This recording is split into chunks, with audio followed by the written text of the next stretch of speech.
marche à la préfecture de police. Denis Jacob, bonjour. Vous êtes le secrétaire général du syndicat Alternative Police CFDT. Est-ce que vous attendiez, Denis Jacob, un discours de cet ordre-là? Je suis désolé, c'est assuré, j'entends pas le retour. Je vais essayer de poser ma question. Est-ce que vous m'entendez, Denis Jacob? Est-ce que ce discours d'Emmanuel Macron vous a surpris par sa tonalité?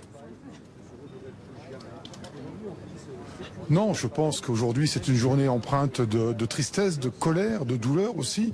Et nous n'attendions pas autre chose de la part du président de la République qu'un discours de fermeté et surtout l'annonce que tout sera mis en œuvre d'une part pour faire toute la lumière sur cette affaire et d'établir les responsabilités pour les failles qu'il y a pu y avoir. Et puis surtout des mesures concrètes sur comment essayer d'éradiquer tout ce problème de la radicalisation qu'on a aussi bien dans la police nationale mais d'une manière générale dans l'ensemble de la fonction publique.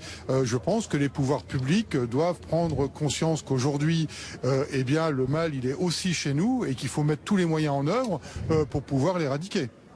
Le président, il a aussi lancé un message aux Français. Il les a appelés à la mobilisation générale, à parler davantage, à surveiller d'une certaine manière davantage ce qui se passe autour d'eux. Il a raison.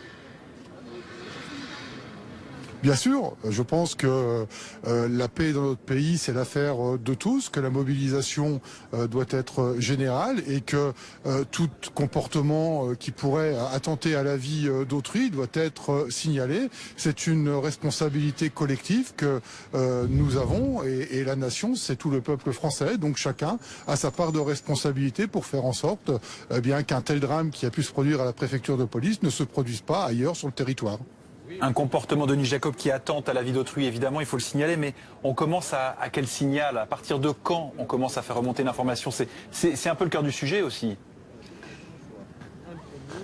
Écoutez, quand on est aujourd'hui dans une cérémonie de recueillement, de deuil, et qu'on a des individus qui organisent une manifestation devant une préfecture pour soutenir ce qu'a pu faire l'assaillant de jeudi, eh bien ça, c'est ni plus ni moins que de l'apologie au terrorisme, et ces personnes-là doivent être poursuivies et interpellées.